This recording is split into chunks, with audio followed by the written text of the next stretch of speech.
bagaimana saya bisa menemukan kenikmatan ketika mengerjakan sholat. Pak Muzamil.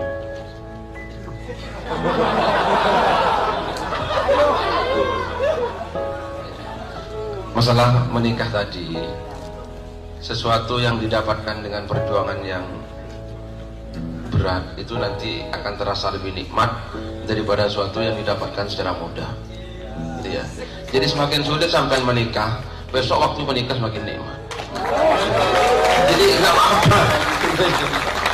Jadi kalau melamar orang langsung mau, nggak ada nikmatnya. Semakin sulit perjuangannya, semakin nikmat kalau sudah berhasil. Jadi saya mohon dengan Anda, tolong dipersulit ya. Tambah kesulitannya ya. Iya. Dan pernikahan yang didapatkan dengan berbagai macam kesulitan itu lebih potensi bertahannya lebih besar daripada yang didapatkan dengan mudah. Sesuatu yang didapatkan dengan mudah itu akan dengan mudah juga terlepaskan. Tetapi sesuatu yang didapatkan dengan kesulitan itu akan lebih akan bertahan gitu deh. Saya kira seperti itu. Jadi sampai jangan berbalik arah gara-gara itu, terus cintai. Gitu ya. Kalau perlu sampai gila, gitu. Belum gila kan? Coba lihat sampai belum seperti Qais dan Laila, ya gitu ya. Coba jangan-jangan Qais dan Lailanya zaman sekarang sampai ya. Gitu ya. Qais dan Laila itu kan sampai apa? Iya, Laila Majnun itu loh, ya. Jadi dia itu kalau Laila ada di dalam rumahnya, maka dia cium dinding rumahnya.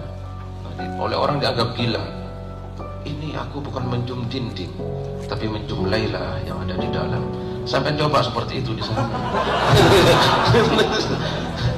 Top sampai jadi legenda nanti. Nah, ya masalah sholat itu. Ya. Jadi sholat itu gini,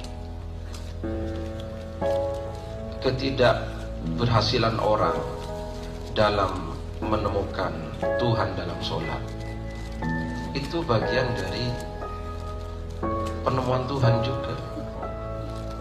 Ini maksud saya. Jadi kalau sampean itu sholat terus, begini loh, jarak antara manusia dengan Tuhan itu sebenarnya bagian dari Tuhan mengenalkan dirinya kepada kita.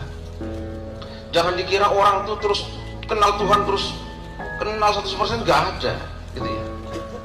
Jadi memang Allah Ta'ala itu selalu membuat jarak, dan penjaraan Allah terhadap kita itu bagian dari pengenalan Allah kepada kita, dan bagian dari pengenalan cara Allah memperkenalkan kita tentang siapa kita, gitu loh. Kan man arafa nafsahu arafa rabbahu. Jadi itu harus dinikmati.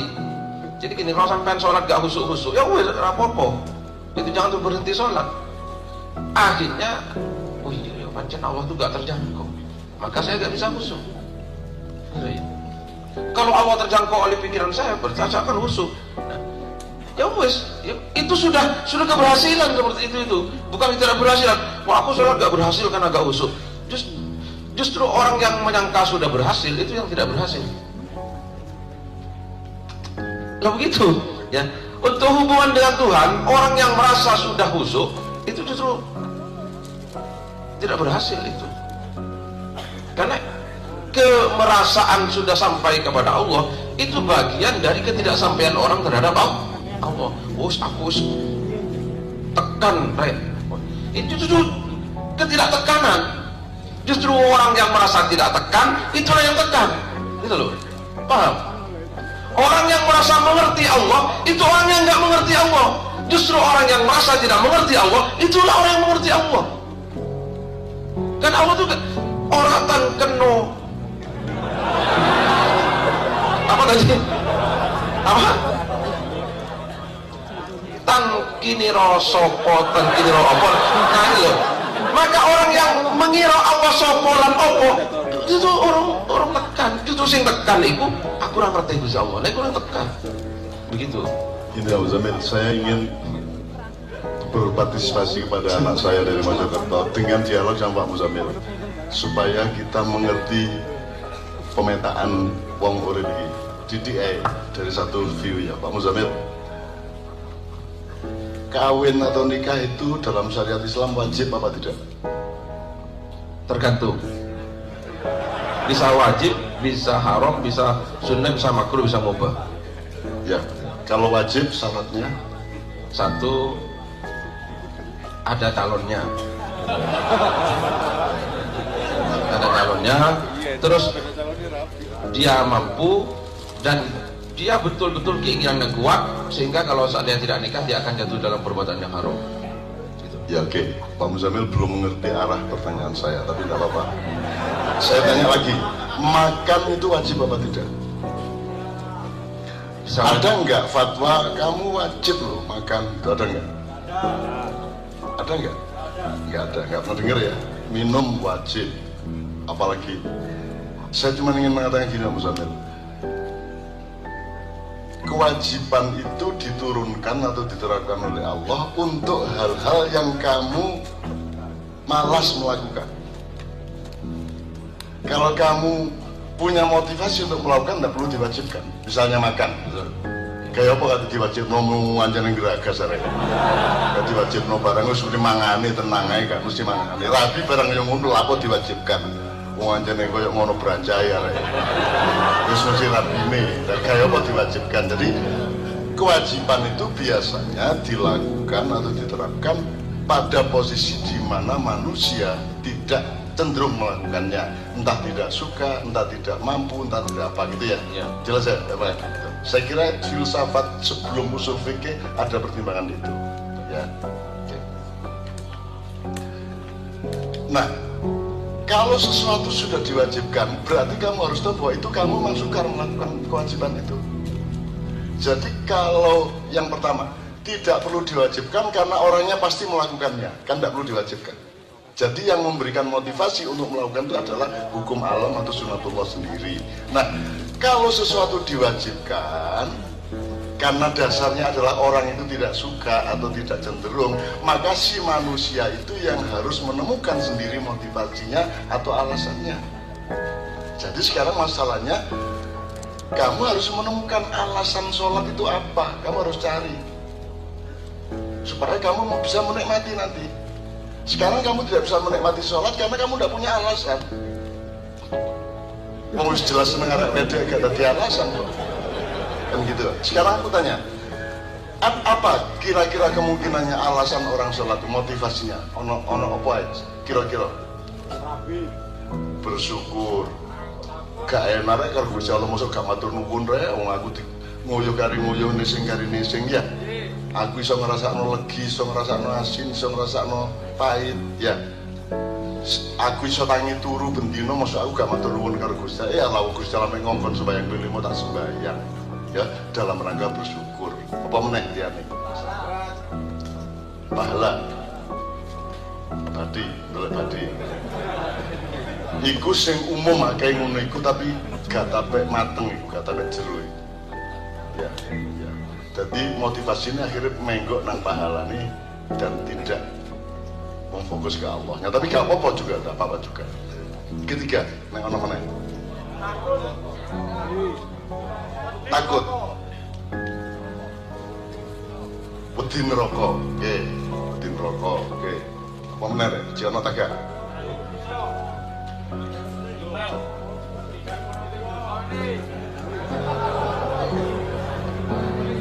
Wedi karo marang tua. Gak wedi ya iya. Mas.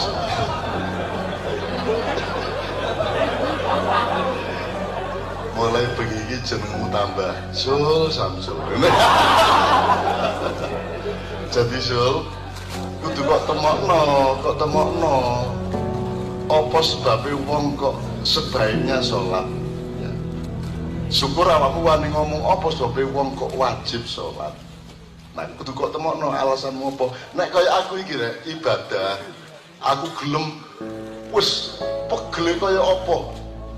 wis jadwale teko progres kaya apa tak lakoni. Meneh awan aku di pantai Malang kono. Bengine ndek Ndau. Menene nang Bang Wetan. Wis wingi nang Gunjek sadurunge nang ndi tak lakoni kabeh. Apa sebab aku kuat ngelakoni, apa sebab aku gak pegel, apa sebab aku semangat terus. Jam 3 aku jadi seger, apa sebab mergo aku nyaur utang. Lah lega nyaur utang. Bayar kredit. Gusti Allah, ngutangnya aku sak ngono kae, nggih ndasmu ta. Apa kan ya?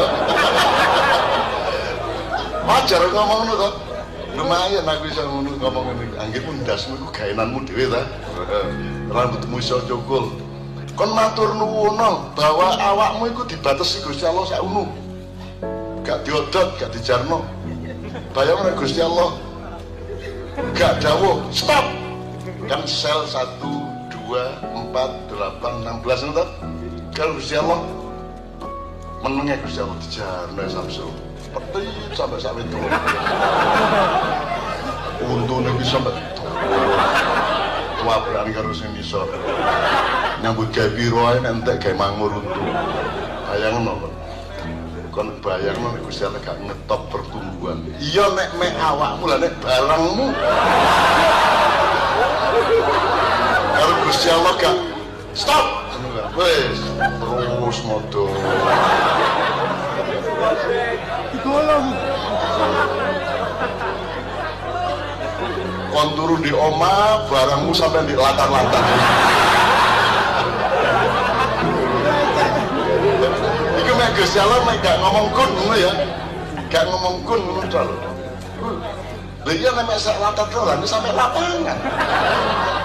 Kan kate nang padang bulan tak nggawa truk telu. Lunderno nganti truk. Kan kepengen ya sadurunge turu pikiran situ bae. Bayangno iku dawane kok 300 meter. Aku seneng aku lararan ngene. Lho ini kan tadabbur ya Rek ya. Dalam rangka ya Allah matur nuwun sampean stop. Nek mboten sampean stop terus yo nampa nasib kula niki. Lah ngono. Ya nek rambut ngono di stop, gak di stop juga masalah, tapi kuku gak masalah, alis gak masalah, brengos gak masalah. Cuma nek sampean gak stop situ iki. Lah terus meneh rabi apa carane? Mosok kula ten pasar terus turu kali bojo kula. Wong kan cukup iku tok siji kan. Di pasar ya. Lah lucu lho kan. Seneng. Ngono lho iso nang atimu ya. Nek kon duwe imajinasi, wah ngono tok iso suwen ya. Bayangmu sing ngarang nek omahe ngarang. Dadi nek menek klopo gak perlu menek. Iku nek munggah dhewe.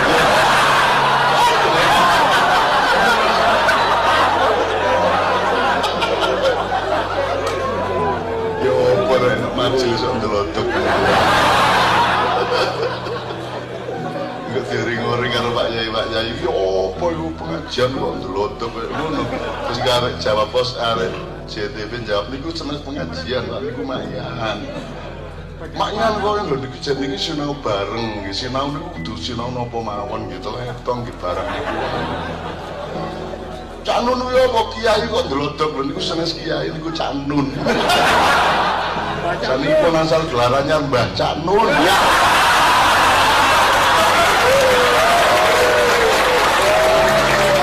Intinya temukan alasan untuk sholat.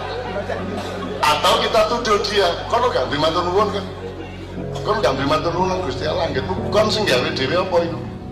Sikil gak gawe dhewe, driji gak gawe dhewe. Selamat drijimu iku ngene. Bayangno nek dukure padha, jempol ya saene. Bayangno. Bayangno nek kuwe gak rene tapi kuwale ngene. Apa kok? Wah, ya kate nimbung ngene. Wes sawangen awakmu terus kira-kira ndane nek Gusti Allah iki ngene ngono ndane aku sengsara. Wis iki pun tak sembayang. Dadi awakmu pertama sembayang matur nuwun kene iki nembun sampean wedhot alhamdulillah. Sembayang kon. Lho kon kepengin rabi ku kate gawe tek sapa? Kon iso gawe dhewe ta? Iya. Lah sing kok gawe rabi ku lak gawenane Gusti Allah sih. Ya iya ta Kak. Kon nek gak matur nuwun karo Gusti Allah gak sembayang kon mau dikon pengen bayang ping 5 cek angel. Mulanya biar Nabi Musa ya, cerita Nabi Musa itu gimana waktu Isra Mi'raj itu? Yang katanya pertama 100 apa 50 itu? Oh 50. 50 terus? Ya, jadi Nabi Muhammad dapat perintah sholat 50 waktu dalam sehari semalam. Bukan 50 rakaat, tapi 50 kali. 50 kali. Di langit ke-6 ketemu dengan Nabi Musa. Dapat apa Muhammad? Ya dapat perintah sholat. Jangan kamu sana minta keringanan kepada Allah Ta'ala. Akhirnya minta diturunkan 5. Ketemu Nabi Musa lagi, minta lagi Muhammad, gak mungkin mampu umatmu. Sampai akhirnya jadi 5. Kira-kira yang aku terjemahan arah-arah gimana? Kalimatnya Nabi Musa ya apa? Apa mat? Ping 50 dapurane arek-arek. Kira-kira ya? Itu kalimat pertama. Terus mudun 45 mudun meneh ketemu Nabi Musa meneh to. Kalimatnya mesti siji meneh. Wis ta, ojo percaya karo arek-arek iku. Ayo gak meneh kan njaluk meneh, mudun meneh. Berarti kalimatnya berapa kali itu? 50 dibagi menjadi 5 berarti berapa kali itu? Jadi secara dramatika kalimatnya harus beda-beda dan harus ada progresi. Dan ono muring-muringi barang wis ta berat meneh. Taek ta ping 50. Ya. Ngono kira-kira nek upama arek iki sing dadi Nabi Musa.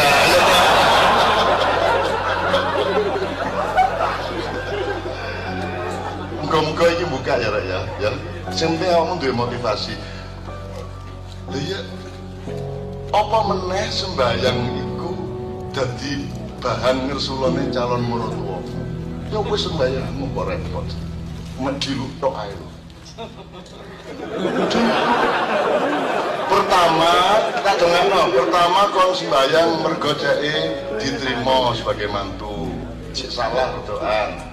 Tapi mari ngono kon sembayang meneh sampai akhirnya kon suwe-suwe jatuh cinta ya lah ternyata sembayangku ya ono enake. Terus akhirnya kon gak iso gak sembayang.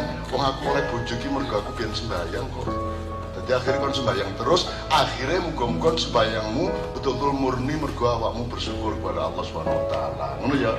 Berproses Rek, ojo langsung berarti kamu sholat karena mertua. Ya ojo ngono ta ya. Pertama ngono-ngono titik gak apa-apa lah. Muga-muga didongakno suwe-suwe sholat betul-betul murni karena syukur kepada Allah, karena taat kepada Allah. Nek pertama motivasi nur untuk mundur gak masalah titik lah. Muga-muga tetap dimaklumi dari Gusti Allah karena manusia memang punya sifat dinamis. Ngono ya, Hasil ya. Kon iku temenan ta gak kon? Kok gak semangat ngono kok. Wis bapak wis tak dongakno modal.